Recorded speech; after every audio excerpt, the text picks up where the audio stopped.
نبی پاک صاحب الاولاق حضرت محمد صلی اللہ علیہ وآلہ وسلم نے فرمایا، حق سبحانہ و تعالی نے زمین کو پیدا فرمایا تو زمین کانپنے لگی۔ اللہ تعالی نے پہاڑوں کو پیدا فرما کر ان کی میخیں زمین پر ٹھونک دی، جس سے زمین کی کپ کپی بند ہو گئی۔ ملائکہ نے کہا، رب العالمین ان پہاڑوں سے زیادہ بڑی چیز پیدا نہیں فرمائی؟ تو اللہ تعالی نے لوہا پیدا فرمایا، اس نے پہاڑوں میں شگاف پیدا کر دیے۔ تو ملائکہ نے کہا کہ لوہا پہاڑوں سے قوی تر ہے۔ تو اللہ تعالی نے آگ کو پیدا فرمایا، آگ نے لوہے کو گلا سڑا دیا۔ پھر پانی کو پیدا فرمایا اور پانی نے آگ کو بجھا دیا۔ پھر ہوا کو پیدا فرمایا، ہوا نے پانی کو ساکن کر دیا۔ ملائکہ نے کہا، اللہ تعالی سے دریافت کرنا چاہیے کہ اس کی مخلوق میں بڑی اور محبوب ترین کون ہے؟ اللہ تعالی نے ارشاد فرمایا کہ وہ آدمی تمام مخلوق سے زیادہ قوی اور محبوب ہے جو یہ عمل کرتا ہے، وہ مجھے سب سے زیادہ محبوب ہے۔ وہ عمل یہ ہے۔ بسم اللہ الرحمن الرحیم۔ السلام علیکم ورحمۃ اللہ۔ محترم ناظرین، حضرت علی رضی اللہ تعالی عنہ فرماتے ہیں کہ ایک بار میں حضرت سیدہ بی بی فاطمہ رضی اللہ تعالی عنہا کے ہمراہ بارگاہ رسالت مآب صلی اللہ تعالی علیہ وآلہ وسلم میں حاضر ہوا۔ آپ صلی اللہ تعالی علیہ وآلہ وسلم کی آنکھوں سے اشکوں کا سیلاب جاری تھا۔ ہم نے رونے کا سبب دریافت کیا تو ارشاد فرمایا، میں نے شب معراج خواتین کے عذاب دیکھے تھے، آج وہ مناظر پھر یاد آ گئے ہیں، اس لیے رونا آ گیا ہے۔ عرض کیا، ہمیں بھی ارشاد ہو کہ حضور نے کیا کیا ملاحظہ فرمایا؟ نبی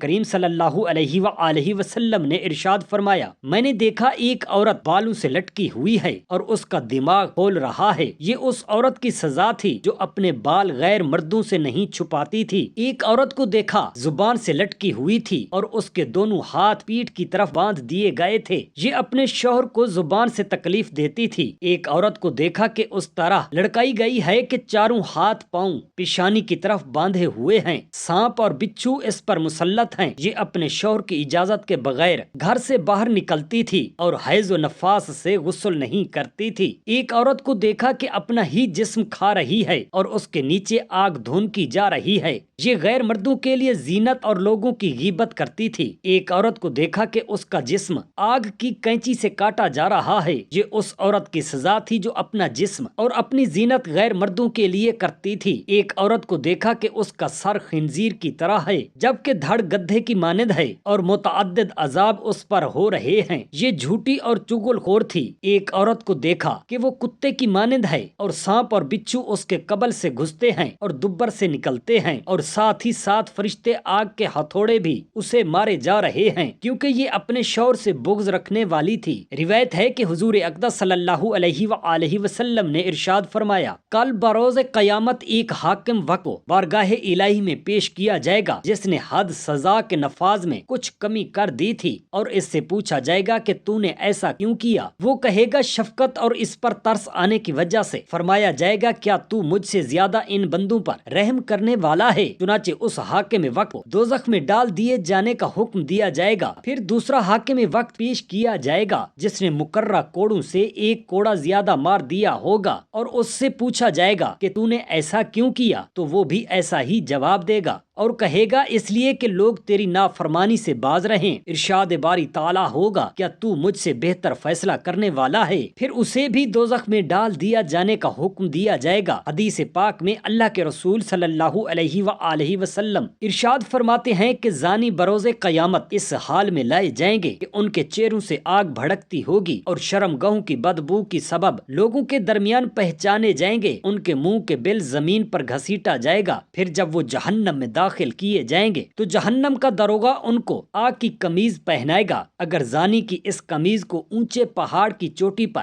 صرف لمحہ بھر کے لیے رکھ دیا جائے تو یقیناً وہ پہاڑ جل کر راکھ کا ڈھیر بن جائے گا۔ اس کے بعد جہنم کا داروغہ فرشتوں کو حکم دیں گے کہ زانیوں کی آنکھوں کو آگ کی سلائیوں سے داغ دو کہ وہ حرام کی طرف نظریں ڈالتے تھے، اور آگ کی زنجیروں سے ان کے ہاتھ باندھ دو کہ یہ حرام کی طرف ہاتھ بڑھاتے تھے، اور آگ کی بیڑیاں ان کے پاؤں میں پہنا بنا دو کہ یہ حرام کی طرف چلتے تھے۔ چنانچہ فرشتے ان کے ہاتھوں کو آگ کی زنجیروں سے اور پاؤں کو آگ کی بیڑیوں سے جکڑ دیں گے اور آنکھوں کو آگ کی سلائیوں سے داغ دیں گے، جس کی تکلیف سے وہ چیخ و پکار کریں گے اور کہیں گے اے فرشتوں ہم پر رحم کرو اور صرف لمحہ بھر کے لیے ہی ہم پر سے اس عذاب میں کمی کر دو۔ مگر فرشتے کہیں گے ہم تم پر کیسے رحم کریں جبکہ رب العالمین خدائے قہار و جبار جل جلالہ تم پر غضبناک ہے۔ روایت ہے کہ حضرت موسیٰ علیہ السلام نے زانی کی سزا کے بارے میں اللہ تعالیٰ سے پوچھا تو رب تعالیٰ نے فرمایا میں اسے آگ کی ذرہ پہناؤں گا، وہ ایسی وزنی ہے کہ اگر بہت بڑے پہاڑ پر رکھ دی جائے تو وہ پہاڑ ریزہ ریزہ ہو جائے۔ کہتے ہیں ابلیس کو 1000 بدکار مردوں سے ایک بدکار عورت زیادہ پسند ہوتی ہے۔ مصاحبی میں ارشاد رسول اکرم صلی اللہ علیہ وآلہ وسلم ہے، جب بندہ زنا کرتا ہے تو اس کا ایمان نکل کر اس کے سر پر چھتری کی طرح معلق رہتا ہے، اور جب وہ اس گناہ سے فارغ ہوتا ہے تو اس کا ایمان پھر لوٹ آتا ہے۔ دور قدیم میں ایک قصاب اپنے ہمسائے کی باندی پر عاشق ہو گیا، اس سے ملنے کے ہیلے بہانے ڈھونڈتا مگر موقع نصیب نہ ہوتا۔ اتفاق سے پڑوسی نے اپنی باندی کو کسی کام سے قریب کے گاؤں میں بھیجا، اس کا وہ عاشق زار بھی موقع غنیمت جان کر چل پڑا۔ تنہائی ہوئی تو مطلب برآری کی باتیں کرنے لگا۔ باندی نے کہا جتنا تو مجھے چاہتا ہے اس سے زیادہ میں تجھے چاہتی ہوں، تیرے دل میں جتنی طلب ہے میرا دل تجھ سے ملنے کے لیے اس سے کہیں زیادہ بے قرار ہے، مگر ایسا نہیں ہو سکتا کیونکہ مجھے خدا تعالی سے خوف لگتا ہے۔ قصاب نے کہا اگر تو خدا سے خائف ہے تو میں بھی خدا سے کیوں نہ ڈروں، او ہم دونوں ارادہ بد سے باز رہنے کا عہد کریں۔ عاشق بے تاب اس کے بعد لوٹ پڑا۔ اسی دوران اسے شدت کی پیاس محسوس ہوئی، دھوپ کی تمازت نے اسے پریشان کر دیا، بے حال ہو کر لڑکھڑانے لگا۔ اسی راہ سے پہلے کے انبیاء میں سے کسی نبی کا قاصد گزر رہا تھا، اس کی پیاس کا حال دیکھ کر رک گیا اور مشورہ دیا کہ او ہم دونوں خدا تعالی سے دعا کریں کہ گاؤں پہنچنے تک ہم پر ابر کا سایہ بھیج دے۔ عاشق نے کہا میں اپنے ذخیرہ مال میں کوئی ایسی نیکی نہیں پاتا جس کے ذریعہ اتنی بڑی دعا کروں، البتہ تم نبی کے قاصد ہو، تم دعا کرو۔ قاصد نے کہا بہتر ہے میں دعا کرتا ہوں، تم آمین کہو۔ الغرض دونوں نے التجا کی اور بادل کا ایک ٹکڑا ان کے سروں پر سایہ فگن ہو گیا۔ جب گاؤں میں داخل ہوئے اور دونوں کی راہیں جدا جدا ہونے لگیں تو قصاب اپنے گھر کی طرف چلا اور قاصد نے اپنی راہ پکڑی تو بادل قصاب کے اوپر سایہ بن کر رہا۔ نبی کا قاصد یہ دیکھ کر لوٹا اور پوچھنے لگا تم تو کہتے تھے تم نے کوئی قابل قدر نیکی نہیں کی، تو یہ اثرات کیسے ظاہر ہو رہے ہیں؟ پھر عاشق قصاب نے اپنے توبہ کا واقعہ سنایا۔ قاصد پکار اٹھا خدا کے نزدیک توبہ کرنے والے کا مقام نہایت بلند ہے۔ حضور اکرم صلی اللہ علیہ وآلہ وسلم نے یہ بھی ارشاد فرمایا کہ قیامت کے دن ایک شخص کو لایا جائے گا اور اس سے پوچھا جائے گا کہ تو نے کیا اطاعت کی؟ وہ جواب دے گا کہ میں نے خدا کی راہ میں اپنی جان قربان کی اور جہاد کیا۔ اللہ تعالیٰ فرمائے گا کہ تو نے جھوٹ کہا، جہاد تو اس واسطے تو نے کیا تاکہ لوگ کہیں کہ فلاں شخص بڑا بہادر ہے، پس حکم ہوگا اس کو دوزخ میں ڈال دو۔ اس کے بعد دوسرے شخص کو لایا جائے گا، اس سے دریافت کیا جائے گا تو نے کیا اطاعت کی؟ وہ کہے گا جو کچھ مال میرے پاس تھا وہ میں نے تیری راہ میں خیرات کر دیا۔ حق تعالیٰ فرمائے گا تو جھوٹ بولتا ہے، تو نے اس واسطے یہ داد دہش کی تھی تاکہ لوگ کہیں کہ یہ بہت سخی ہے، حکم ربانی ہوگا اس کو دوزخ میں ڈال دو۔ پھر ایک شخص کو لایا جائے گا، اس سے دریافت کیا جائے گا کہ تو نے میری کیا اطاعت کی؟ جواب دے گا میں نے علم حاصل کیا، علم قرآن سیکھا اور اس کے حصول میں بہت محنت کی۔ اللہ تعالیٰ فرمائے گا تو جھوٹ بولتا ہے، تو نے علم اس لیے حاصل کیا تاکہ لوگ تجھے عالم کہیں، اس کو بھی دوزخ میں لے جاؤ۔ حضور نبی اکرم صلی اللہ علیہ وآلہ وسلم نے ارشاد فرمایا کہ میں اپنی امت کے معاملے میں کسی چیز سے اتنا نہیں ڈر جتنا چھوٹے شرک سے۔ لوگوں نے دریافت کیا یا رسول اللہ صلی اللہ علیہ وآلہ وسلم وہ کیا ہے؟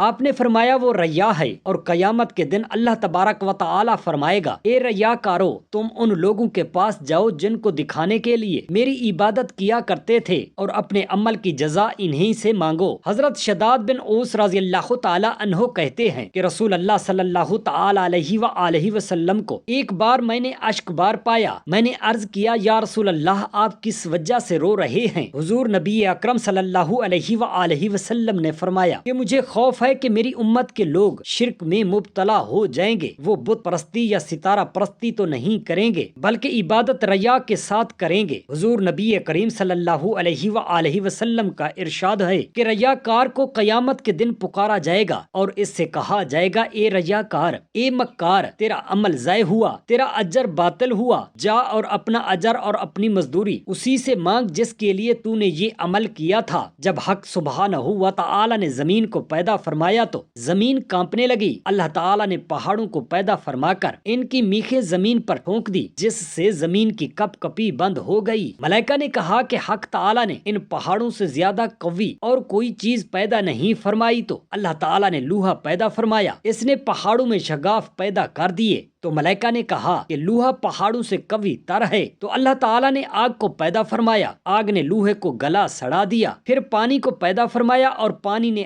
آگ کو بجھا دیا۔ پھر ہوا کو پیدا فرمایا اور ہوا نے پانی کو ساکن کر دیا۔ اس پر ملائکہ آپس میں جھگڑنے لگے کہ قوی ترین چیز کون سی چیز ہے۔ ملائکہ نے کہا خدائے تعالیٰ سے دریافت کرنا چاہیے کہ اس کی مخلوق میں قوی ترین کون ہے۔ اللہ تعالیٰ نے ارشاد فرمایا کہ وہ آدمی تمام مخلوق سے زیادہ قوی ہے جو اپنے دائیں ہاتھ سے خیرات دے اور بائیں ہاتھ کو خبر نہ ہو۔ میں نے اس سے زیادہ کسی مخلوق کو قوی نہیں بنایا۔ اللہ تبارک و تعالیٰ کی راہ میں چھپا کر خرچ کرنا دنیا کی تمام طاقتور چیزوں سے زیادہ مضبوط اور اللہ تعالیٰ کی بارگاہ میں پسندیدہ عمل ہے۔ اگر آج ہم دنیا والوں کی نظر میں اپنا کھویا ہوا وقار، اپنا منصب دوبارہ حاصل کرنا چاہتے ہیں تو ہم پر لازم ہے کہ ہم خالص اللہ کے لیے اور اس کی رضا و خوشنودی کے لیے اپنی صبح شام گزاریں اور ہر وقت اپنے فکر و خیال میں اسی کا تصور جمائے رہیں۔ ایک دن نبی کریم صلی اللہ علیہ وآلہ وسلم ایک جگہ بیٹھے ہوئے تھے کہ ایک ہٹا کٹا نوجوان آپ کے قریب سے گزرا اور بازار میں ایک دکان کے اندر چلا گیا۔ صحابہ کرام نے کہا اے کاش اس شخص کا یوں صبح سویرے اٹھنا راہ حق میں ہوتا۔ حضور نے فرمایا یوں نہ کہو، کیونکہ اگر اس کا جانا اس غرض سے ہے کہ وہ اپنے آپ کو اور اپنے بال بچوں کو دنیا کی محتاجی سے بچائے یا اس لیے کہ اپنے ماں باپ کو کسی کا محتاج نہ ہونے دے، تو سمجھو کہ یہ راہ حق ہی میں جا رہا تھا۔ ہاں اگر اس کا مقصد فخر و نیاز اور نام و نمود کی خاطر عمارت و دولت کی تلاش ہے تو وہ راہ شیطان پر گامزن ہے۔ اور فرمایا کہ جو شخص دنیا میں رزق حلال کا متلاشی ہے تاکہ دنیا میں کسی کا محتاج نہ ہونے پائے اور ہمسایوں سے نیک سلوک کرے اور خویش و اقارب سے نرمی و مدارت حسن سلوک سے پیش آئے، اس کا چہرہ قیامت کے دن یوں ہوگا جیسے 14ویں کا چاند۔ حضرت ابو طلحہ رضی اللہ تعالی عنہ باہر سفر فرما رہے تھے، آپ کی غیر حاضری میں آپ کے لڑکے کا انتقال ہو گیا۔ ابو طلحہ رضی اللہ تعالی عنہ جب گھر واپس آئے تو پوچھا کہ لڑکا کیسا ہے؟ آپ کی بیوی ام سلیم نے جواب دیا آرام میں ہے۔ یہ کہہ کر ابو طلحہ رضی اللہ تعالی عنہ کے آگے کھانا رکھا۔ جب کھانا کھا کر فارغ ہوئے تو ام سلیم بولی کہ ایک مسئلہ تو بتائیے، میرے پاس اگر کسی نے کوئی امانت رکھی اور کچھ دنوں بعد وہ شخص اپنی امانت واپس طلب کرے تو کیا مجھے واپس دے دینا چاہیے یا نہیں؟ حضرت ابو طلحہ فرمانے لگے یہ بھی کوئی پوچھنے کی بات ہے، فوراً واپس دے دینا چاہیے۔ ام سلیم نے کہا کہ واپس دے کر اس کا رنج و غم تو نہیں کرنا چاہیے۔ حضرت ابو طلحہ رضی اللہ تعالی عنہ بولے نہیں۔ وہ بولی تو پھر ہمارا لڑکا جو خداوند کریم نے ہمیں امانت دی تھی وہ واپس لے لی ہے اور لڑکے کا انتقال ہو گیا ہے، اب صبر کیجیے۔ حضرت ابو طلحہ یہ سن کر صبر کیے اور رات گزارنے کے بعد صبح حضور اقدس صلی اللہ علیہ وآلہ وسلم کی خدمت میں حاضر ہوئے اور حضور صلی اللہ علیہ وسلم سے سارا ماجرا عرض کیا۔ آپ نے فرمایا خدائے تعالی آج رات تمہارے لیے بابرکت کرے گا۔ چنانچہ حضرت ابو طلحہ رضی اللہ تعالی عنہ کو خدائے تعالی نے ایک لڑکا عطا فرمایا۔ جب پیدا ہوئے تو ابو طلحہ انہیں حضور نبی کریم صلی اللہ علیہ وآلہ وسلم کی بارگاہ میں لائے۔ آپ نے ان کی پیشانی پر دست مبارک پھیرا اور ان کا نام عبداللہ رکھا۔ عبداللہ جب تک زندہ رہے حضور نبی کریم صلی اللہ علیہ وآلہ وسلم کے دست مبارک پھیرنے کی جگہ یعنی پیشانی بہت نورانی اور روشن نظر آتی تھی۔ جامع ترمذی میں حضرت عبداللہ بن مسعود رضی اللہ تعالی عنہ سے روایت ہے کہ رسول اللہ صلی اللہ علیہ وآلہ وسلم نے فرمایا کہ عورت عورت ہے یعنی چھپانے کی چیز ہے، جب وہ نکلتی ہے تو اسے شیطان جھانک کر دیکھتا ہے، یعنی اسے دیکھنا شیطانی کام ہے۔ وہ لوگ غور کریں اور نصیحت حاصل کریں جو ہمیشہ عورتوں کو دیکھنے کے لیے نگاہوں کو دوڑاتے رہتے ہیں، ہمیشہ نگاہوں کو آوارہ بنا کر کسی بھی اجنبی عورت کے نظارے سے اپنی دنیا و آخرت برباد کرتے ہیں۔ بعض نوجوان تو شیطان کے فریب میں اس قدر آ جاتے ہیں کہ آوارگی کے لیے کبھی چوراہے کے کنارے پر اسی لیے کھڑے رہتے ہیں کہ کوئی اجنبی عورت آئے اور اس کے نظارے سے اپنی آنکھوں کو ٹھنڈک پہنچائیں۔ جو لوگ کبھی کھڑکیوں پر بھی مکان کی گیلری پر یا مکان کی چھت پر تلاش نسواں میں لمحات گزارتے رہتے ہیں، گویا وہ کم نصیب لوگ شیطانی کام میں مصروف رہ کر اللہ تعالیٰ کی ناراضگی میں زندگی گزارتے ہیں۔ الغرض نظر بازی ہی تمام مفاسد کی ابتدا اور جڑ ہے، لہٰذا دین اسلام ہمیں صرف کانٹوں سے بچنے کا حکم نہیں دیتا بلکہ ان جھاڑیوں کو اکھاڑ پھینکنے کا حکم دیتا ہے جن کے کانٹوں سے ہمارے دامن تقویٰ کے تار تار ہونے کا امکان ہے۔ ہم تمام مسلمان بہن بھائیوں کو رب قدیر ہمیں حفاظت نگاہ کی دولت سے مالا مال فرمائے، آمین یا رب العالمین۔ جزاک اللہ خیرا کثیرا۔